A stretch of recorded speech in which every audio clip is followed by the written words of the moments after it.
Morning, morning, morning, and praise the Lord for this beautiful cold morning. I'll open us up with a word of prayer, and then I'll hand it over back to our worship team to go through another song of praise, and then we'll go into our devotion. Let us pray. Heavenly Father, Lord, thank you again for this morning. Thank you, Lord, for the opportunity to gather here, Lord, to praise you and worship you, Lord.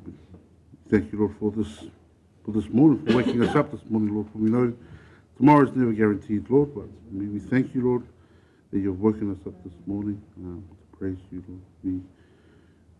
We say this through your Son, our Lord and Savior, Jesus Christ. Amen.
God is good all the time. God is always, always, and forever good and amazing. I invite you guys to turn your Bibles to James, the book of James. It's been a while since we've been here. We've shared about James. I'll take us through a quick summary of chapter 1, and then we'll go through our passage. We start chapter 2 today. So just a quick summary. I'll take you a few moments to walk through James chapter 1. James chapter 1, a bold and practical message that speaks directly into how we live our faith every day. James doesn't write with fluff. He gets right to the heart of what it means to be a follower of Christ. James opens his letter with a bold challenge. My brethren, count it all joy when you fall into various trials, knowing that the testing of your faith produces patience. Trials are not setbacks in the Christian life. They are tools in God's hands. When our faith is tested, it produces endurance and steadfastness, and the endurance matures us. It brings us to a place of being perfect and complete, lacking nothing. Verse 4. In confusion or difficulty, James urges us to ask God for wisdom in verses 5 through to 8, chapter 1. God gives it freely to those who ask in faith, but we must trust him and not waver back and forth in doubt. A doubting heart is like a wave tossed by the wind, unstable and unsettled. Faith anchors us in God's goodness. Faith, firm and steady, is essential to receiving God's direction. In verses 9 through to 11, we read, whether rich or poor, our value is not found in wealth or lack of it. Riches fade like flowers in the sun. And James reminds us that our identity should be rooted in God, not in what we have or don't have. But in verses 12 through to 18, James is very clear. Blessed is the man who endures temptation. God rewards perseverance, but temptation itself doesn't come from God. It comes from within us, from our own desires. Unlike our shifting emotions, God never changes. He is the giver of every good and perfect gift. James then shifts his focus to our posture towards God's word and one another. Let every man be swift to hear, slow to speak, slow to wrath, for the wrath of man does not produce the righteousness of God. These words, though often applied to human relationships, carry a deeper weight in the context of hearing and responding to God's truth. To be swift to hear is to be eager and ready to receive the word. To be slow to speak is to be cautious and reverent when handling God's truth, especially in preaching or teaching. We are reminded that those who speak for God should do so carefully, recognizing the responsibility and weight of their words. Being slow to wrath warns against reacting to truth, whether in conviction or in ministry, with human anger. However justified it may feel, anger that originates from human frustration does not accomplish God's righteous purposes. In matters of ministry, correction, or preaching, zeal must be guided by humility and love, not by fleshly indignation. The heart of James's message in chapter 1 is this: be doers of the word and not hearers only, deceiving yourselves. Hearing the word is not enough. Without obedience, hearing becomes self-deception. James paints a vivid picture. Someone who hears the word but does not act on it is like a person who looks in a mirror and immediately forgets what he saw. In contrast, the one who looks intently into the perfect law of liberty and continues in it, not forgetting but doing, will be blessed in what he does. James closes the chapter by defining what true godly religion looks like: to visit orphans and widows in their trouble, and to keep oneself unspotted from the world. This is a faith that expresses itself in both compassion and purity. Caring for the most vulnerable reflects God's heart for mercy, and living untainted by the world reflects a heart set apart for holiness. Together, these mark the outworking of a genuine living faith. James teaches us that faith isn't passive, it's active, growing, tested, and expressed in love, obedience, and purity. This chapter invites us to examine our own lives. Are we trusting God in trials? Are we obeying his word or just hearing it? Is our faith visible in how we speak, love, and live?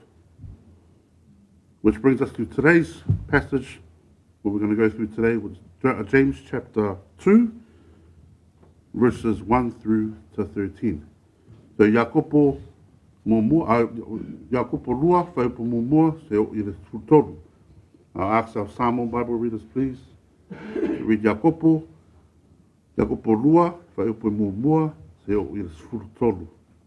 And then I'll ask the New King James Version readers, please. Yakopo lua whaupo mumua I ya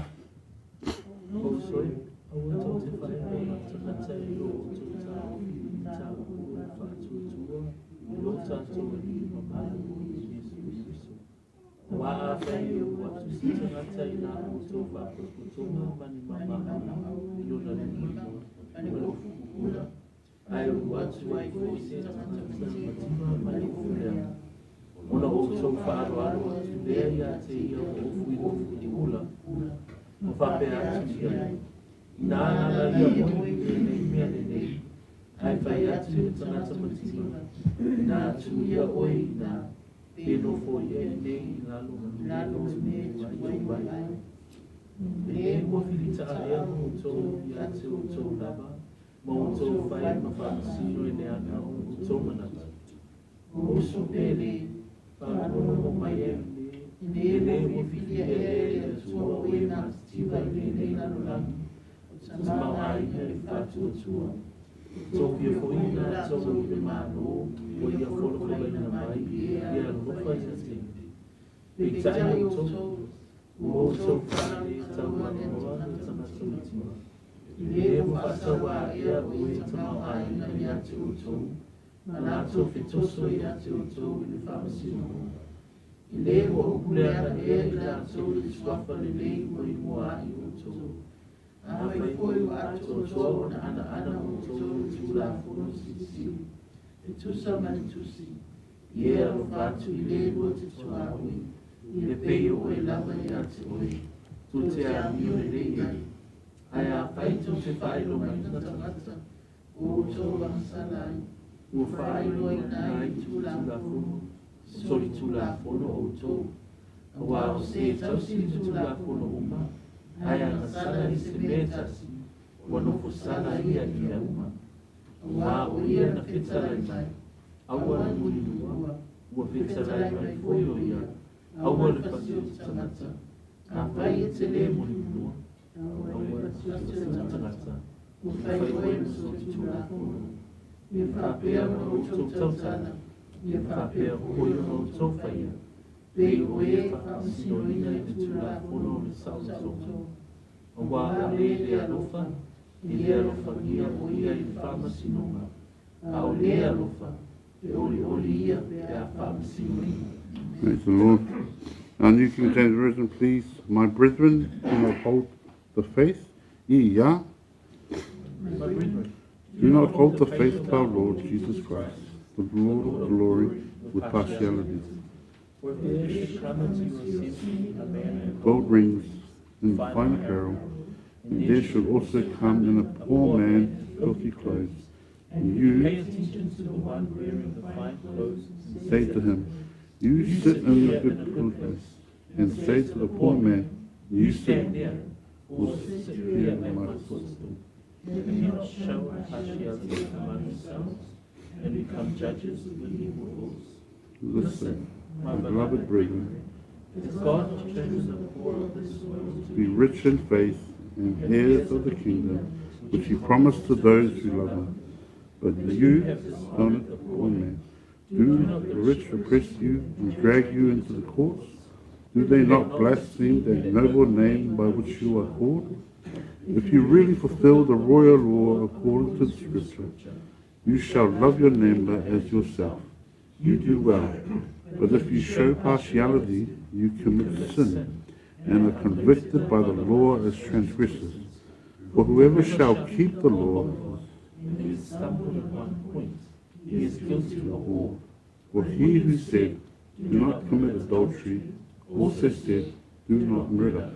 Now if you do not commit adultery, but you do murder, you have become a transgressor of the law. to speak, and so do. By the law of liberty. For judgment is what a mercy, show no mercy. Mercy triumphs over judgment. Praise the Lord for the reading of his word. James 2 opens with a strong and direct instruction. My brethren, do not hold the faith of our Lord Jesus Christ, the Lord of glory, with partiality. This message is clear. Favoritism has no place in the life of someone who follows Christ. In the early church, people from all walks of life were coming together, Jews and Gentiles, rich and poor, slaves and free. Social class, wealth, and background often divided people in the world. But within the body of Christ, James insists that these divisions must not continue. He presents a simple yet piercing example. A man in fine clothes and gold rings walks into a church gathering and is honored with the best seat. Then a poor man in filthy clothes enters, and he is told to stand or sit in a lesser place. James asks, have you not shown partiality among yourselves and become judges with evil thoughts? Favoritism is more than bad manners. It reveals a corrupt judgment that stands in opposition to the very character of God. The Lord does not see as man sees. Man looks at the outward appearance, but the Lord looks at the heart. 1 Samuel 16, verse 7. James reminds his readers that God has chosen the poor of this world to be rich in faith and heirs of the kingdom which he promised to those who love him. Verse 5. Yet the poor are often the ones the world dishonors. Worse still, James writes, do not the rich oppress you and drag you into the courts? Do they not blaspheme that noble name by which you are called? And yet they are often given higher regard in the assembly than the poor and humble.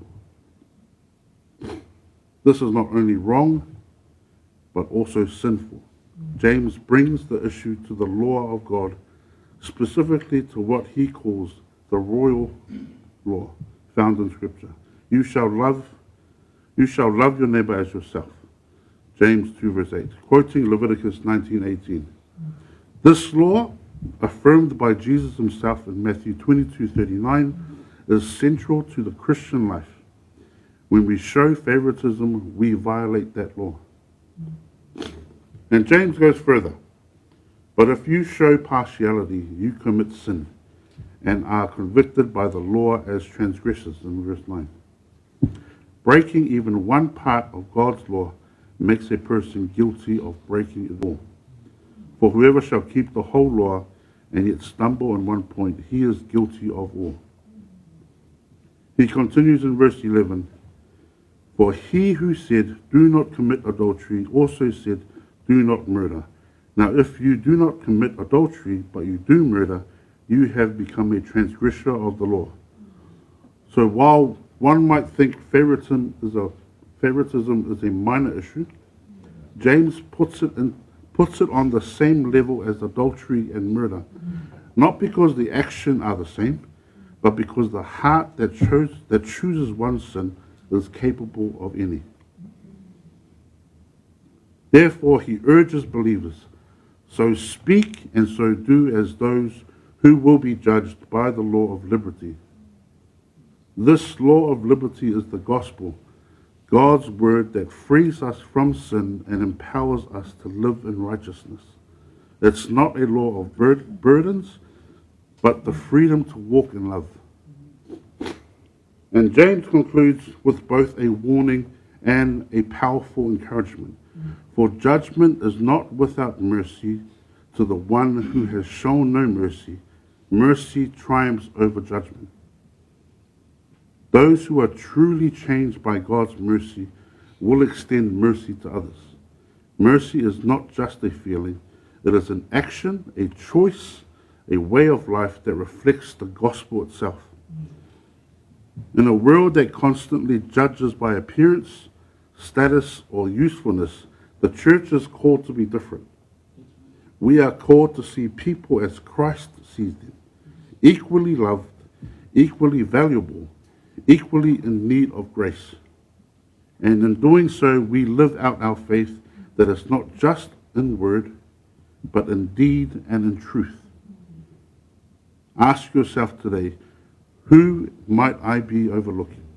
Is there someone at your work, or even your friend circle or at school, whom you'll fail to value because of how they look, what they have, or what they don't?